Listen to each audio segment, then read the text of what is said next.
It's really a pleasure and a great honor to be here as a guest of Jerry and the Pacific Council.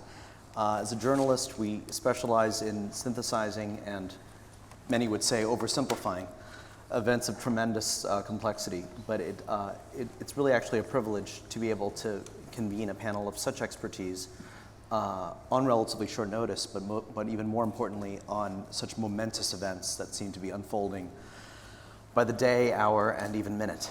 And it's a lot to process.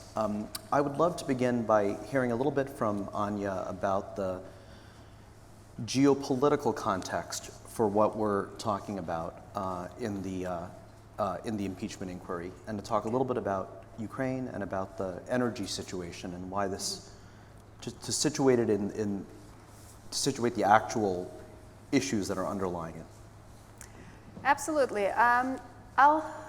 And I think I'll do that by discussing with you a bit this infamous now conversation between President Trump and President Zelensky of Ukraine, because that conversation really had kind of all the elements that are going on in this picture. And I have the full readout of the conversation in case later in the questions you want to debate me maybe on some wording or double check something. So, how many of you in this room have heard of President Zelensky, well, before, 2 weeks ago? Okay, good, very good, I have to say. Well, certainly this conversation and this turn of events have made him infamous, and maybe for the millennials in the room or the entertainment folks, I would compare it a little bit to the 2009 MTV Music Awards, when Kanye West made a scene with Taylor Swift and then later said that he made her famous. So I think Trump can easily say he made President Zelensky famous with this conversation. So let's go through a little bit what happened here. This conversation that now has started an impeachment inquiry that started, of course, a lot of discussion also about Joe Biden's son and his activities in Ukraine. And of course, the conversation about the 2016 election is still not over.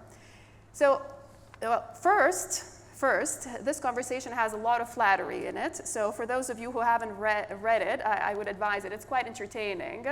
There are moments where President Zelensky says, yes, you're absolutely right. Not only 100%, but actually 1,000%. Then, there are other funny scenes where he says,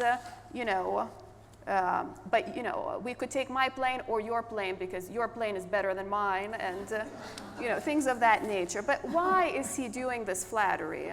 And that is really important to understand the situation that Ukraine and President Zelensky finds himself in. I mean, the country has been at war since 2014. It lost Crimea, which was annexed by Russia. There's a separatist zone in eastern Ukraine, the Donbass. They've had 13,000 casualties. They have 1.5 million internally displaced persons. They have 3.5 million people who need humanitarian aid. So the country finds itself, fighting a war on a daily basis and in a tough situation. And this conversation is in part about President Zelensky asking for military aid, about $400 million worth of which was earmarked for Ukraine, both from the Pentagon and from the State Department. And so here we have this conversation. So that's the first element that I want you to understand. And then this is where, so this is President Zelensky kind of trying to talk about javelins and maybe military aid. And then President Trump goes, in quote, "I'd like you to do us a favor." And the first bit of this is a mention of a company called CrowdStrike. Are you familiar with this company? Not till now. Not till now, CrowdStrike. Well, CrowdStrike is actually a California cybersecurity company which investigated the breach by Russian hackers into the DNC servers. So CrowdStrike, cooperated with the FBI and, in terms of showing the servers and so on. But President Trump believes that not everything was uncovered in this situation. He believes that CrowdStrike may have servers in Ukraine that would even have more information on this. Now, Or Hillary Clinton's emails. or Hillary Clinton's emails, exactly. So there's this, first he wants an investigation into CrowdStrike. This is what Trump is asking for. And he seems to believe that some Ukrainians are involved. A wealthy Ukrainian owns this, he says. No, that is not substantiated, but there is a kind of a Russian American who was one of the co-founders of CrowdStrike. So, some connection, loose connection, but not quite exactly in that regard. So that's the second. So the first, of course, is the military aid in this conversation. The second is CrowdStrike investigation. And then comes to the third point, in an investigation into Biden's son, Hunter Biden, and the Burisma Group. So how did this come about? Now, Burisma Group is a Ukrainian gas company. And this is significant, because gas is has been one of the key sectors and one of the key issue areas for Ukraine, because Ukrainian territory has served for Russia as the territory through which gas flows. And Ukraine gets 2 to 3 billion each year from Russia in terms of their revenues for this gas transit. Ukraine has also, despite the fact that it has its own significant gas deposits, Ukraine has been unable to meet its own gas demand. And Burisma Group was one of the few companies in Ukraine that was actually producing gas domestically.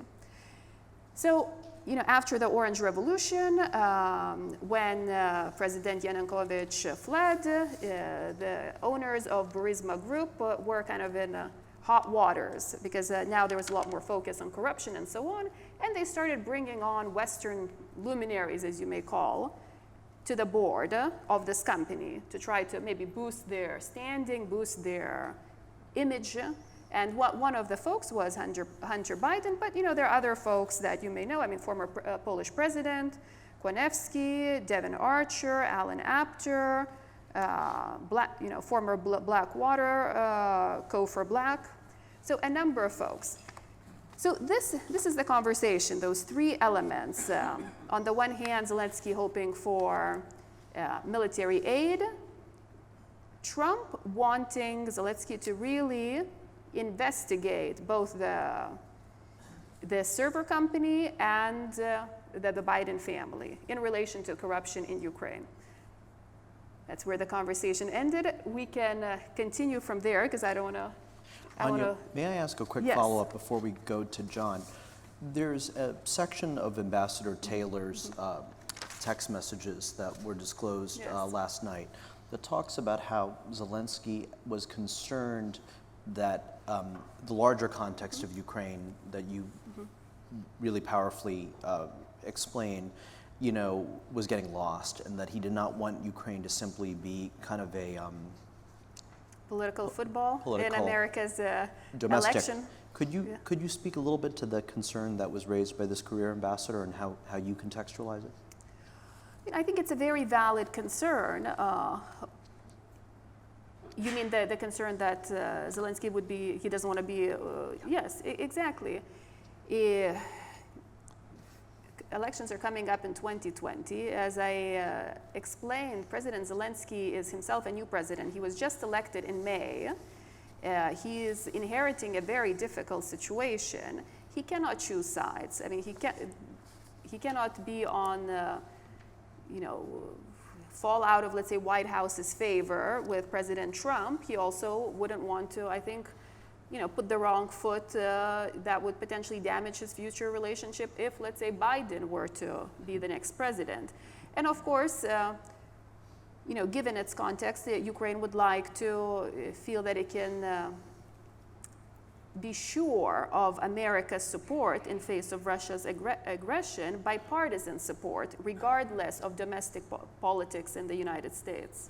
There was a moment in the call between President Trump and President Zelensky in which Trump articulates this criticism of Germany and of the European Union as providing inadequate support for Ukraine. Is there any validity to that criticism? It depends how you look at it. The United States has given lethal aid during the Trump administration, and that was a significant step, a step that the Obama administration did not take. There is also, the United States has been very aggressive in the way it has pursued sanctions, and this is where President Zelensky goes into the phone conversation. He says that yes, indeed, in Europe they're not pursuing sanctions as vigorously as the United States. But when it comes to aid overall, the EU has actually, the numbers have been as large, if not larger, in terms of giving aid to Ukraine. So it's a mixed picture. Very, very helpful. John, moving to the Washington side of things, I'd like to better understand what appears to be kind of a tension between the political and the institutional. And that's an intersection that you've devoted much of your scholarship to. Could you elaborate a little bit on what you make of the events of the last couple of weeks? Sure, thank you, Sewell. I guess I would say that what I'd like to use my time to discuss is kind of 4 interstitial questions that kind of bridge Ukraine and where Tom is going to take us at the end, and to talk a little bit about bureaucracy, kind of try to figure out what to make of the allegations of there being a deep state or a deep state conspiracy, thinking about whistleblowers, and then quickly pivoting to what exactly happened and looking at that through more of an Americanist lens. So first, let me just say that there's an ongoing tension ever since we've really had a kind of mature bureaucracy about the trade-offs between political control and insulated expert control. And we've never kind of pegged the right place, but we've always had kind of a healthy tension, a rivalry. And I think that rivalry is really important. It's increasingly important at a time where Congress delegates so much power to the presidency, even apart from what we think about today's current level of dysfunction or party polarization. The modern bureaucracy has played an important role as a bulwark of the rule of law. It has provided great continuity during times of presidential transition. And it's also, it's a way of having kind of high morale, is that you don't get, not everyone has to leave their jobs after every 4 years or after every turnover. We had that experience in the 19th century. It's called the spoils system. It didn't work particularly well, but the stakes were much lower then because we didn't have most modern agencies, and we didn't have a kind of an American omnipresence on the world stage. So the bureaucracy has always been at some tension with our populist understandings, but it's a really important kind of safeguard and counterpoint to a presidency that has become increasingly powerful, not just under President Trump, but really from Franklin Roosevelt forward. So that, I think, is an important kind of foundation to think about the various attacks and criticisms of the swamp of career bureaucrats, whether they're at the State Department or the EPA or anywhere else. Okay, so what is this notion about a deep state? I bet there's great familiarity with the term, at least since 2017. And for those of you who have a particularly kind of keen appreciation of places like Egypt and Turkey and Pakistan, it's a term that has great resonance with some overseas countries that are especially illiberal. So not really much in the conversation in Western liberal democracies. Until now. Until now. And I would say unfairly now as well. We don't even have, we could talk about question and answer what it really means to be deep, but the way it's being used in kind of overheated rhetoric is to suggest that there's something subversive, something conspiratorial, a cabal going on that is trying to undermine democratic will. I would just note that the forms of bureaucratic resistance that we've seen, either in this particular instance or in others, have always been pursuant to the law.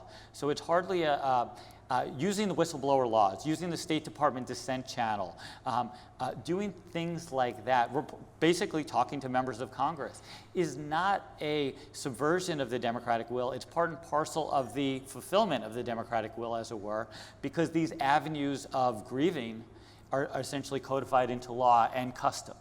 Okay, so I'd be cautious about worrying too much about the deep state, other than worrying about how the rhetoric is changing the way we think about bureaucracy and how it perhaps deters good people from going in, and also how it or raises the level of skepticism when independent technocrats are delivering reports, whether that's a regional intelligence report or it's an EPA study on climate change. So it is quite important that we partake in the conversation as opposed to ignoring the conversation, because it's affecting credibility and trust in the government. Okay, whistleblower laws. Okay, whistleblower laws date back to the 80s. The modern versions of them date back to the 80s. For the intelligence community, it has even a more recent vintage from the 90s, and that's because we're worried about particularly cabining secrecy. Basically, we don't want willy-nilly whistleblowing or too loud whistleblowing or any of that sort. But basically, there's an avenue to complain, to report on what is a reasonable belief that there is some type of misdeed going on within your agency. And that's what was exercised in this particular case. It is, again, consistent with the law. It is, in fact, exactly what any senior political official would want to be done in this type of space, as opposed to running to the LA Times, no offense, or to WikiLeaks, because it allows other seasoned veterans who are experienced to be able to sift through credible versus less credible allegations without exposing, essentially airing our intelligence dirty laundry. Okay, so that's how it's very different from something, again, like WikiLeaks. Okay, this is a channel that we should be encouraging and supporting and protecting at all costs, as it were. To not do so, obviously, now we're getting into the issue that there's a call to out the whistleblower. Obviously, that will lead to a smear campaign for those looking to discredit the whistleblower. It will potentially endanger the whistleblower and his or her family, given the kind of times in which we live. And third, it deters other whistleblowers from going forward, because they'll be brought into a political maelstrom, as it were. And it may not be worth it. Maybe you don't go into government again, or maybe you just ride it out. Okay.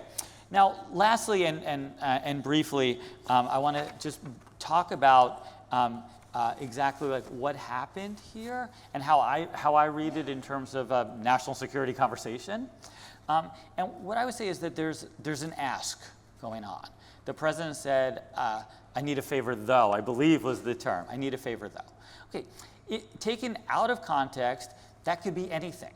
I need a favor though. I need you to release those political prisoners, scenario one. I need you to have a independent verification of your next election cycle. Okay, I need you to, curb child abuse, labor laws. Right? Show anything. resolve toward Russia. Right, anything. So that's scenario one. Scenario one is like that type of horse trading, just done on an international stage. And when it's I need you to do those things, really the president is the vessel for the United States.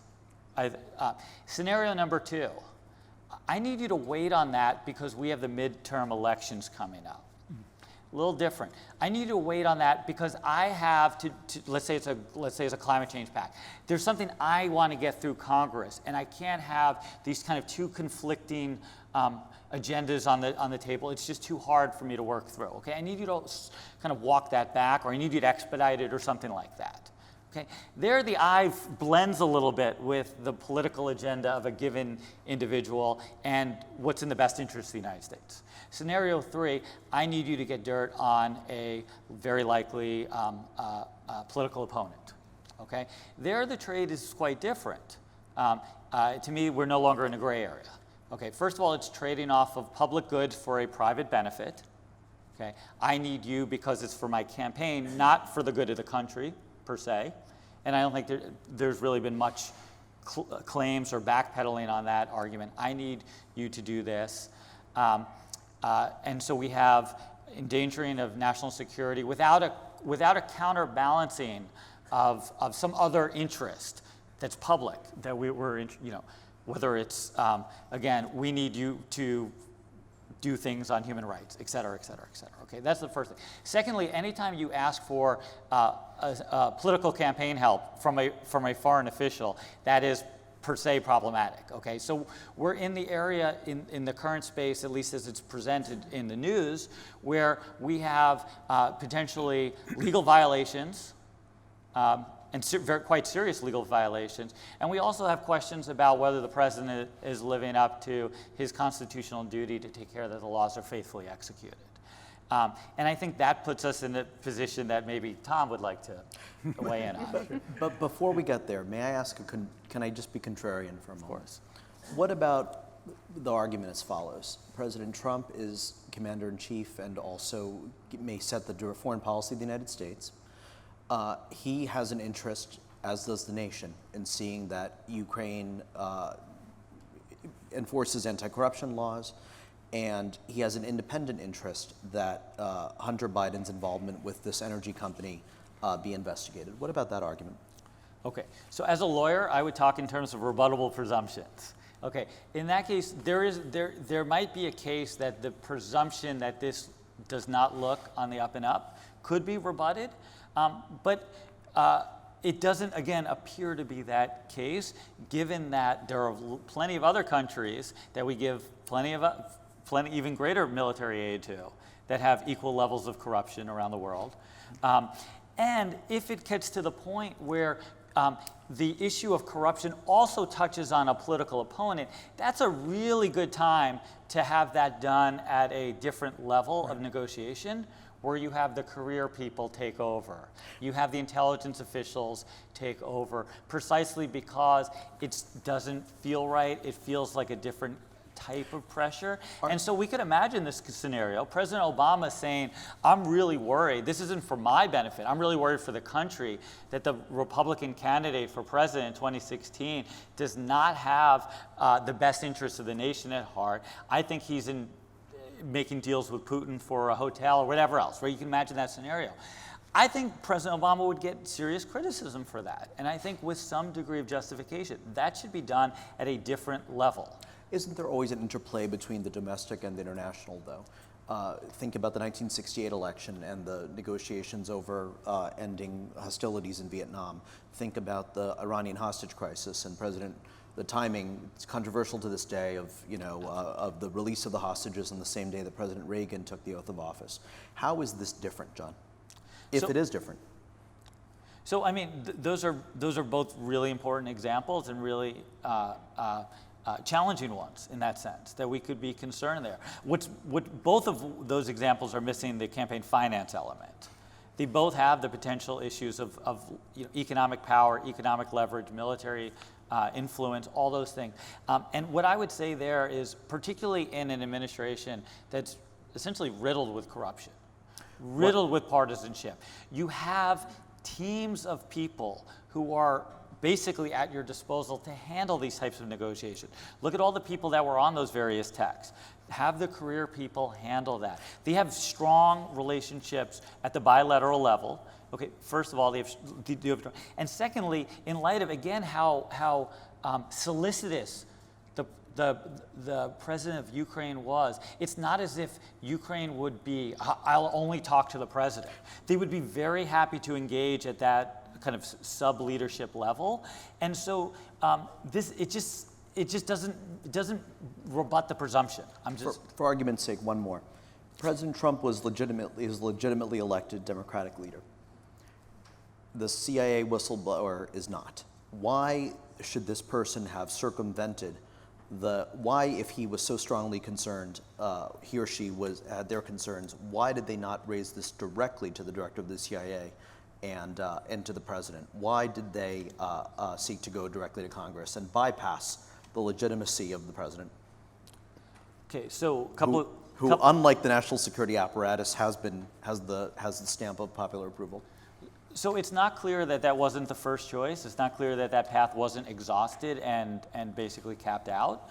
There were concerns about that. Sending it again to the Intelligence Committee is not unprecedented, and it's not sending it again to WikiLeaks.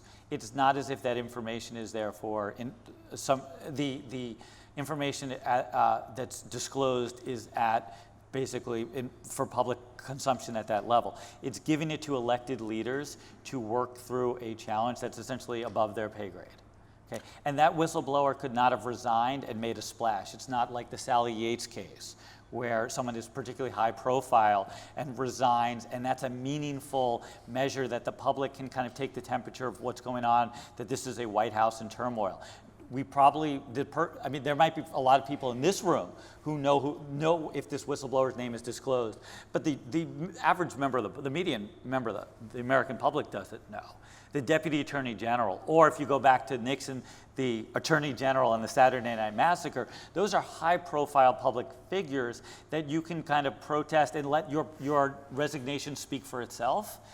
The whistleblower channel is exactly for these mid-level folks. It's exactly there. And the circumvention to share that information with the Intelligence Committee really is keeping it within the family. Anya, you were going to make an observation before we go to Tom. We can go to Tom and we can continue back. We'll come back. Tom, you served our nation in Congress and the state of California in Congress during the last impeachment inquiry. Could you provide some context, if not a roadmap, for how we should think about this one? Yes, thank you for inviting me to the Pacific Council. I'm a member, so it's a pleasure to be part of what you do so well. And I'd say an honor to be with such qualified experts on this stage. I had the honor to serve in the United States House of Representatives for 5 terms. I was a member of the Judiciary Committee, and I was also a member of the International Relations Committee. For full disclosure purposes only, I had been a Republican. I left the Republican Party in 2016 and am now a member of a new party that I formed in the state of California called the Common Sense Party. And if you believe that there is a need for common sense, you have made half my case. And also in full disclosure, now that you know I left the Republican Party, it was in response to candidate Donald Trump's observations that if Hillary Clinton were elected president, she would be able, nothing could be done to stop her appointing Supreme Court justices. And then he said, unless maybe the Second Amendment folks, then he paused and says, I don't know. And that to me was going a step beyond. That showed a disrespect for the rule of law. And that I could no longer tolerate. However, when I was a member of Congress, I was a Republican, and I voted to impeach President William Jefferson Clinton on 3 of the 4 counts that were presented. I voted to impeach him for perjury on 2 counts and for obstruction of justice.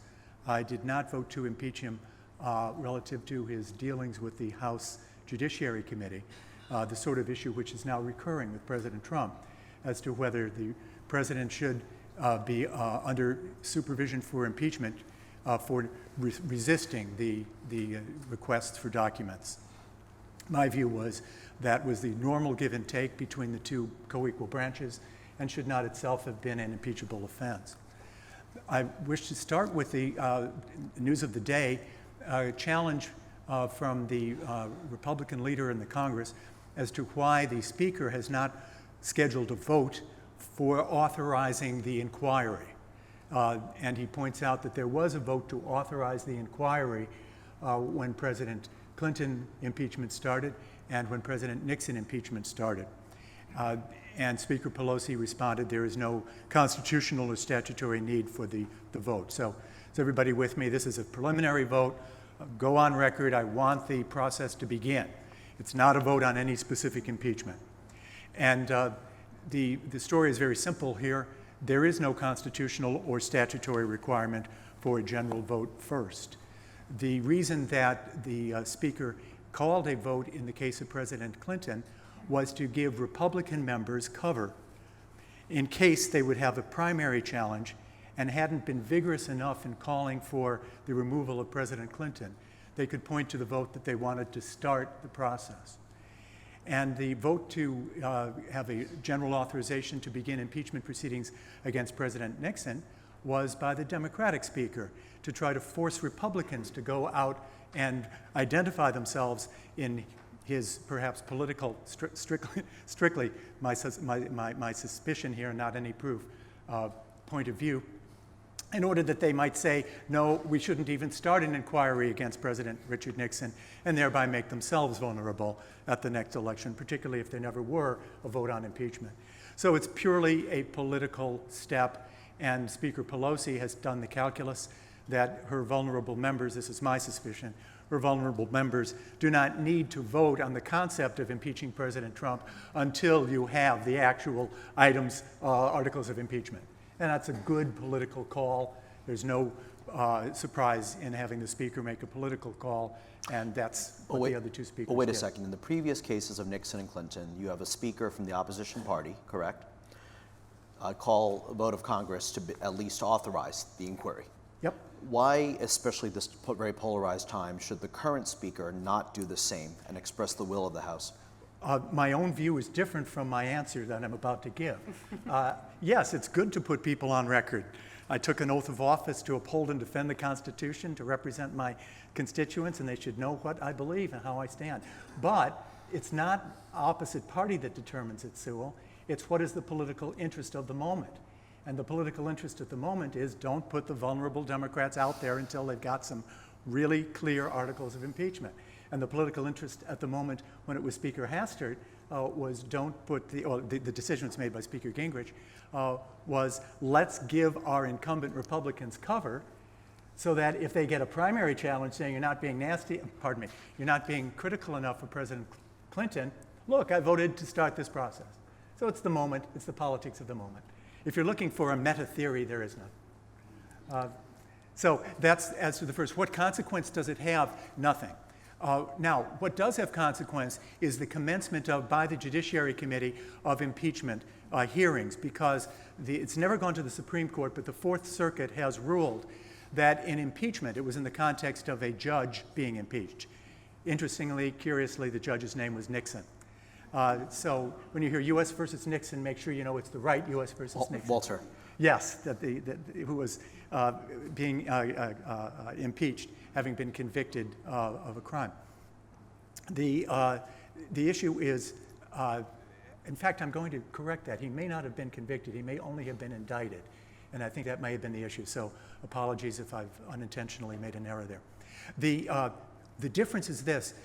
Once the Judiciary Committee has begun impeachment hearings, its subpoena power rises to a higher level. And in the Fourth Circuit's opinion, which has not gone to the Supreme Court yet, and it won't in that case, but is good precedent, I think, that allows the access to grand jury material that would not otherwise be available to a congressional committee. And Robert Mueller's investigation was a grand jury investigation. And in his publicly available report, he did not specify the details that came from the grand jury. He alluded to them, but could not specify them. So this gives the House Judiciary Committee the opportunity to obtain evidence. I assume the White House will object, and if necessary, perhaps it'll go up to the Supreme Court.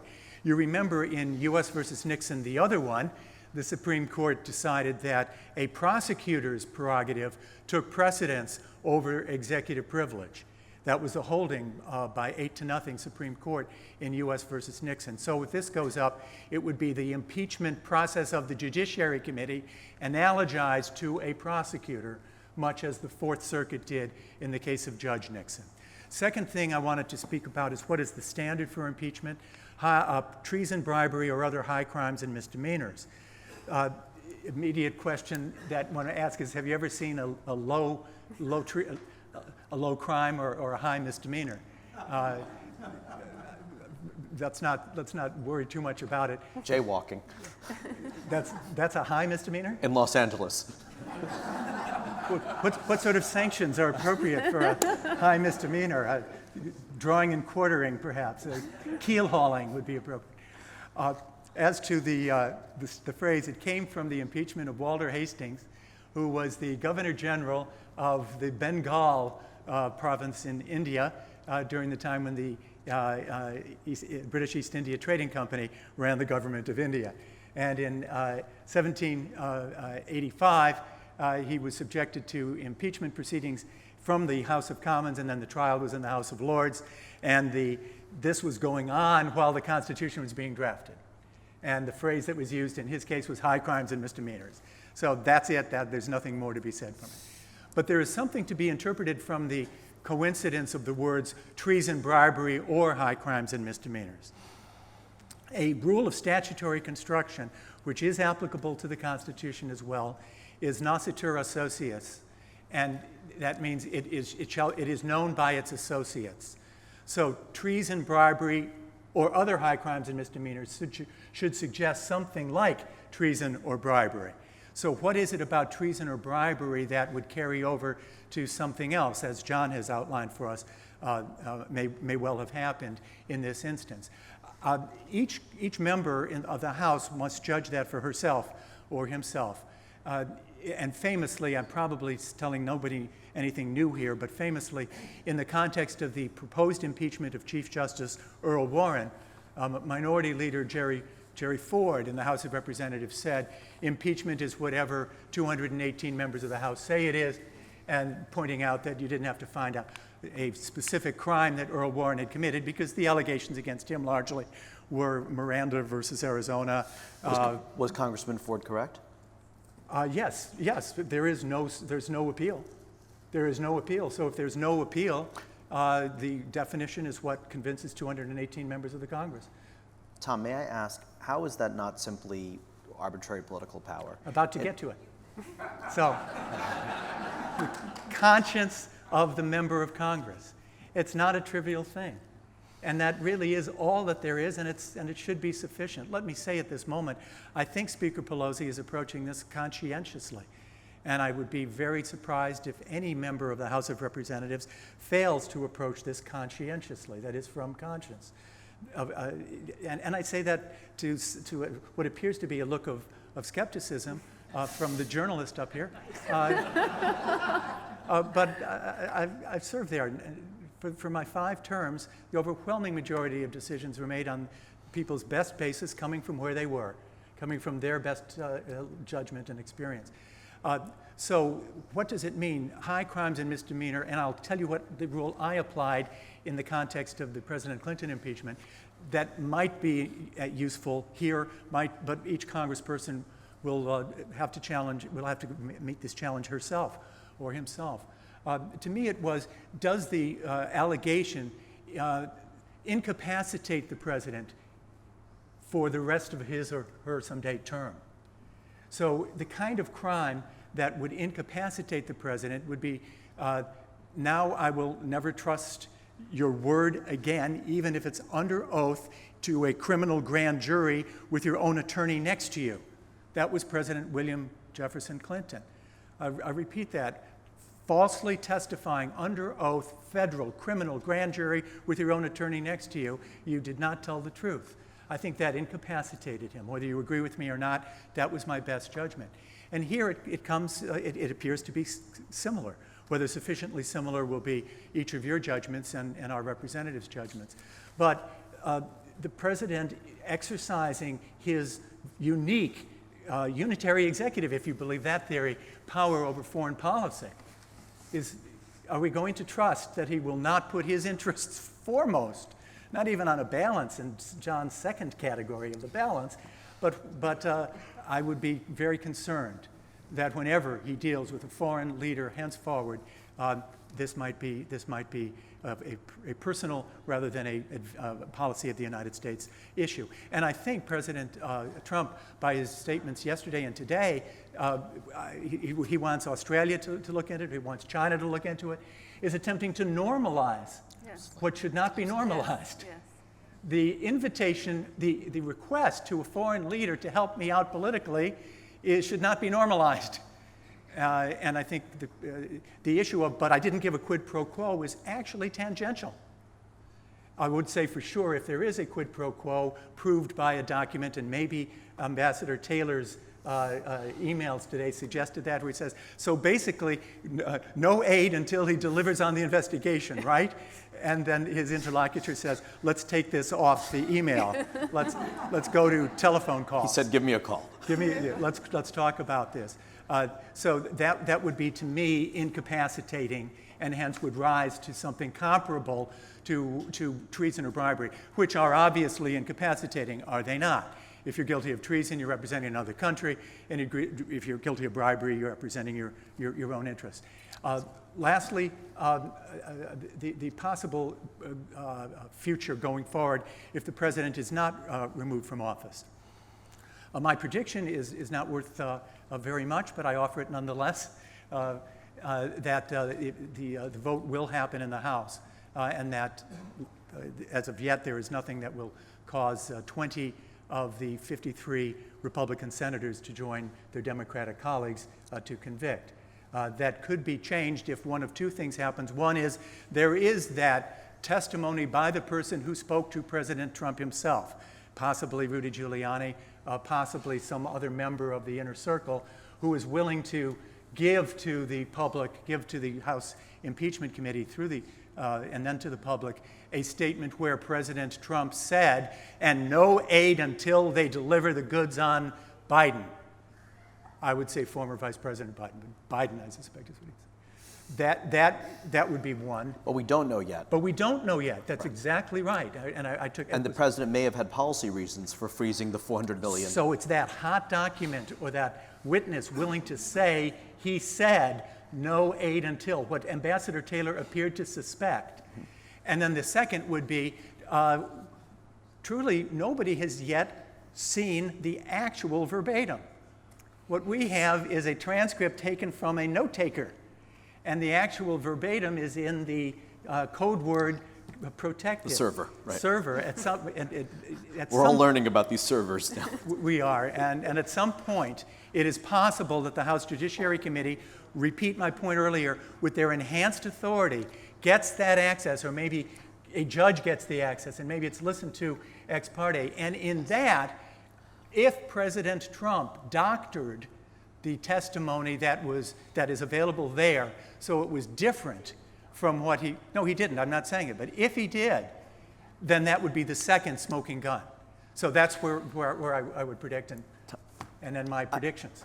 Tom, if I may, the American people, or at least 46% of those who turned out, voted into office, for whatever their reasons, a president with no prior government or military experience or legal training, in a democratic system that is the politically legitimate outcome. Are members of the House, be they of whichever party, simply trying to achieve a political aim? Right after Special Counsel Mueller did this exhaustive investigation and no criminal charges were brought? That is not my opinion. You're entitled to your opinion, of course, and I'm not. That isn't mine. I'm paid to ask tough questions for a living and to avoid opinions. And I repeat, you are entitled to your opinion, of course, whether you expressed it or not. But that is not my view. And one point that really deserves emphasis is the founders, the framers, did not shy away from the use of impeachment.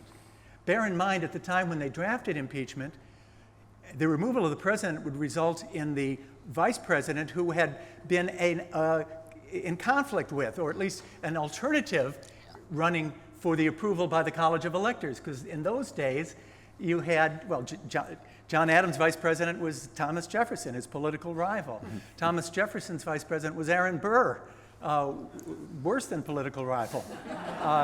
Mortal enemy, yep. And so they were willing to tolerate the overturning of the Electoral College's decision, even where you wouldn't have the same policy followed.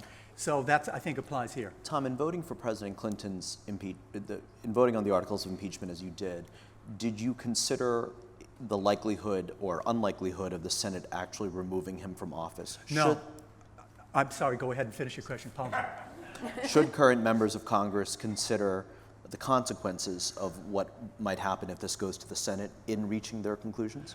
My opinion is all I can express. No. The House of Representatives should make, each of the members should make a decision as to whether President Trump has committed other crimes, high crimes or misdemeanors, other high crimes or misdemeanors, or treason or bribery, but that's not applicable here, sufficient to incapacitate him to serve from office, whether any other member of the House agrees and whether 67 senators agree.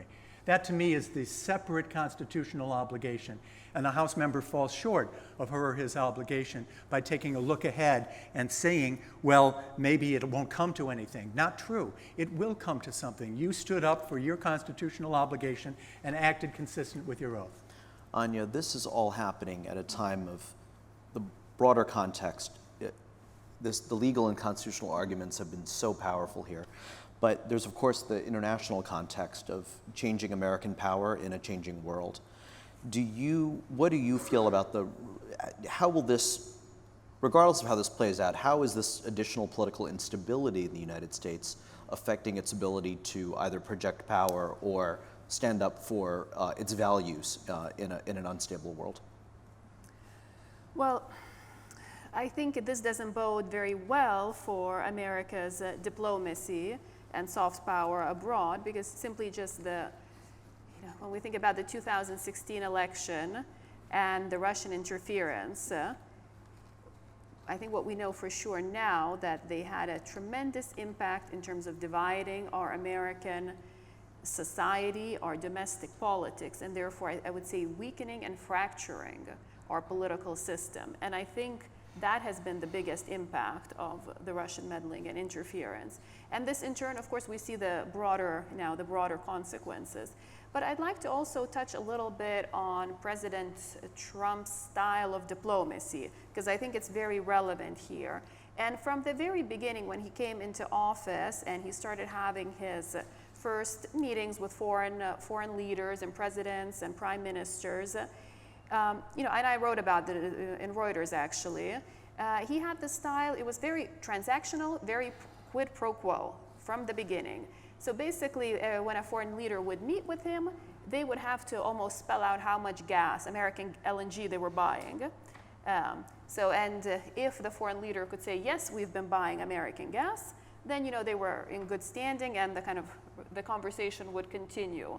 And we see this in here as well. I mean, there's different types of, it's transactional, it's quid pro quo. Maybe it's not quite it's not spelled out here. Isn't he merely standing up for the U.S.'s national interests? It depends what these are. Now, the investigation of Hunter Biden, if you frame it in the perspective of corruption, and I wouldn't downplay that issue, the corruption issue. When the former Ukrainian president fled the country, there was an investigation of about $10 billion missing in the country. And Obama did delay a loan to Ukraine, about a $1 billion loan, on the basis of corruption. So he was saying, we expect you to do more on corruption and to investigate this because we can't just hand this money over.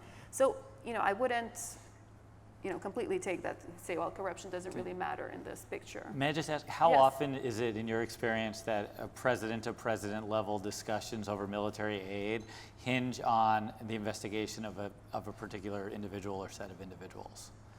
I mean, I agree that Yes, there's I corruption. agree. The corruption is rampant, Yes. but that seems like this is major stakes types of negotiation for the safety integrity of Europe.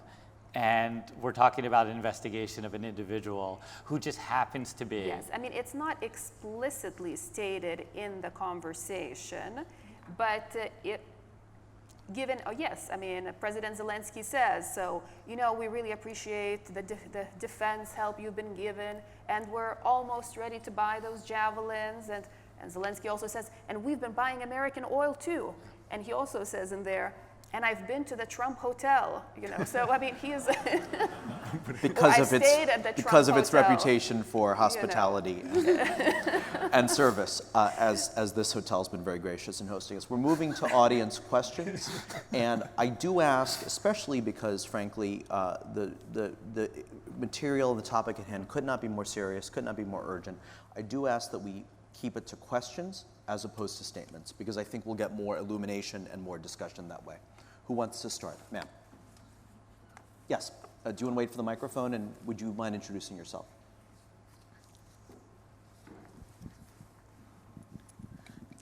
Thank you very much. This has been very illuminating. I'm a former foreign service officer. I worked in Eastern Europe, had responsibility for some of these issues, so have been following it with rapt attention.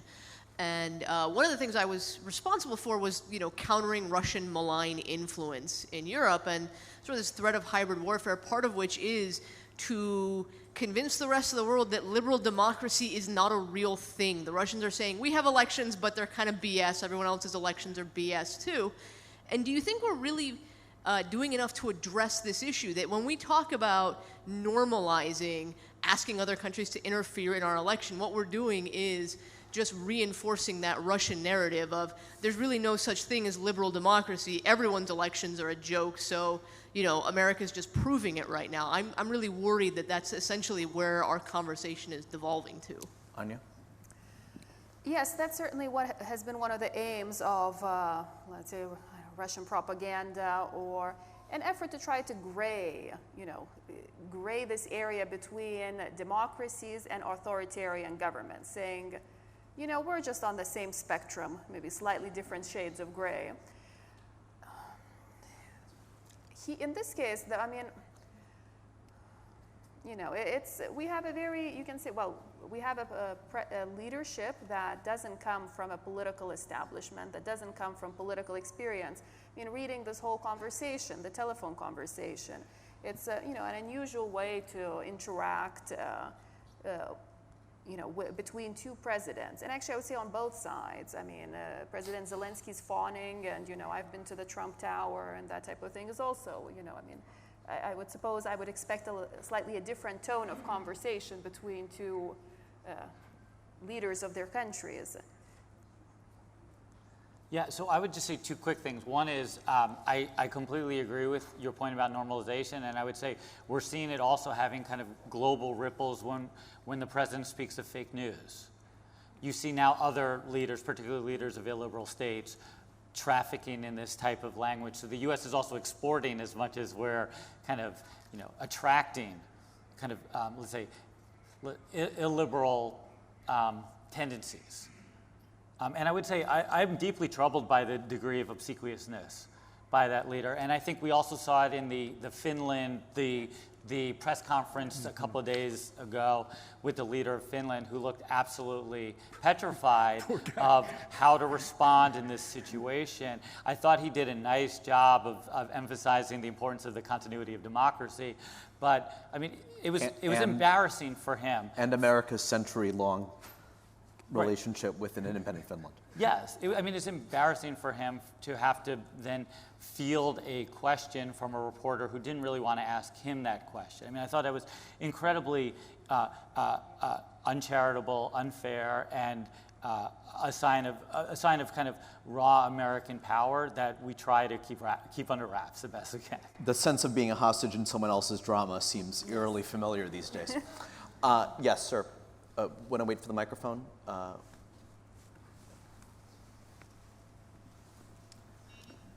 Hello.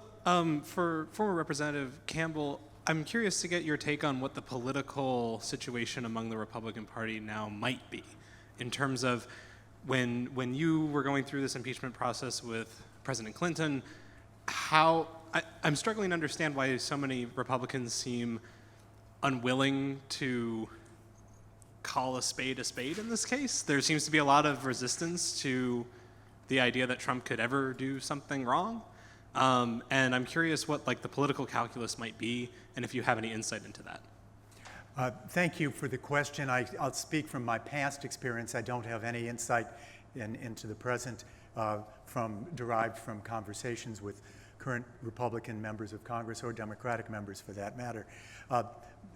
Despite or maybe consistent with my earlier statement, that overwhelmingly members of Congress exercise their constitutional authority as informed by their conscience.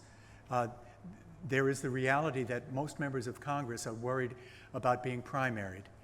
This has happened much more frequently since the bifurcation of news, so that an opponent in a primary need only buy MSNBC or Fox and only buy ads in your district. When I first was elected in 1988, I was elected from Silicon Valley. You had to buy Bay Area television from CBS, NBC, or ABC, and no one could afford it. But now an opponent in a primary can buy just that. Or perhaps Facebook ads targeting people. Even better, great examples, Sewell. So with that in mind, I do think the worry is about being primaried, and that really has grown up because of social media and cable news. And then recent examples. Mark Sanford, my friend, former colleague, former governor of South Carolina, lost his primary election because he had not consistently supported President Trump, and President Trump attacked him, and the outcome was that another Republican won the primary, who then lost to the Democrat in November. Next questioner. Yes, please.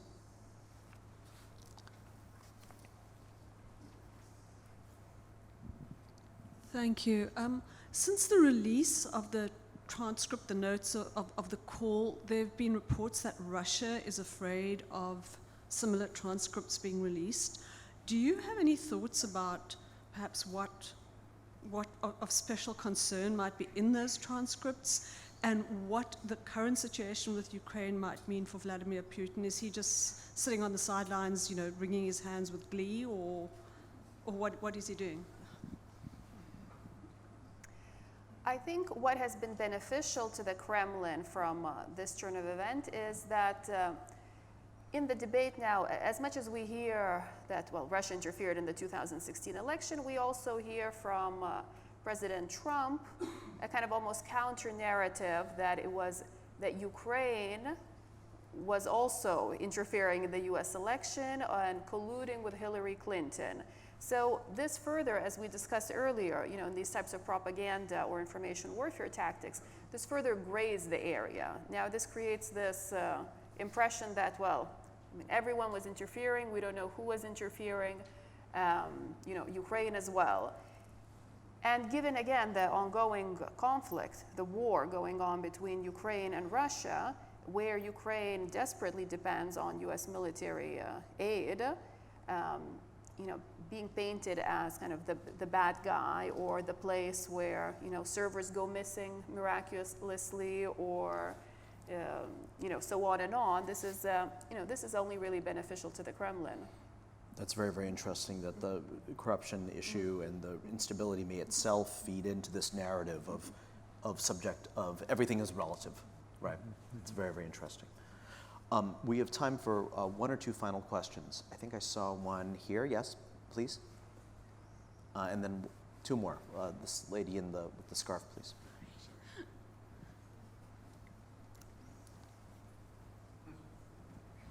Thank you so much. My question is, as a founder of the Common Sense Party and as journalists, in this very overtly political time, how do you see it becoming less boiling over and more just, these are the facts on hand and this is what has gone on? By empowering independent thinking people, by giving a way to balance a campaign finance law which strongly favors the established parties. In the state of California, a candidate for state senate can receive, could be off by a few dollars, but $3,400 from an individual, but can receive $36,000 from her party or his party.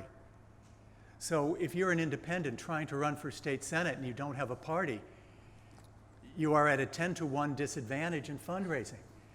It's perfectly legal to go to a friend if you're running for state senate in Democratic or Republican party to say, please give $36,000 to the party and $3,400 to me, and you end up with the $40,000. So the Common Sense Party has one overriding goal, and that is to give people the chance to decide on the merits of each issue. Why do you have to be, if you're pro-choice, why can't you be for a balanced budget? What rule says that you must punch every button in a list of orthodoxy for the Democratic and Republican parties not to primary you?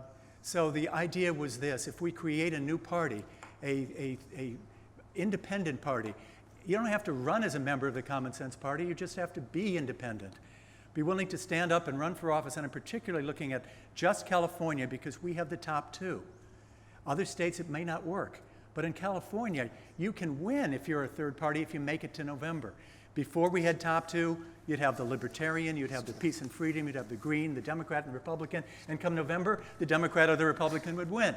But now, if you make it out of the primary and you happen to be an independent or a Common Sense Party, you can win in November. In fact, you ought to win because you'll pick up the other major party supporters plus the 28% of Californians who are independent. So that's why I'm doing what I'm doing.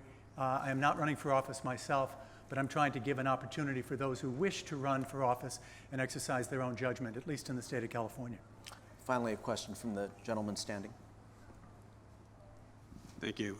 I'm a little afraid to ask this question, but everybody knew Trump's style. He didn't hide the fact that he likes to use leverage and power in making deals.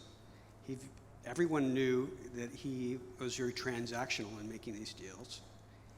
And he ran on a theme of drain the swamp, lock her up. Now, whether you agree with that or not, does he not have some legitimacy by saying, I won on that theme, I am doing the nation's business?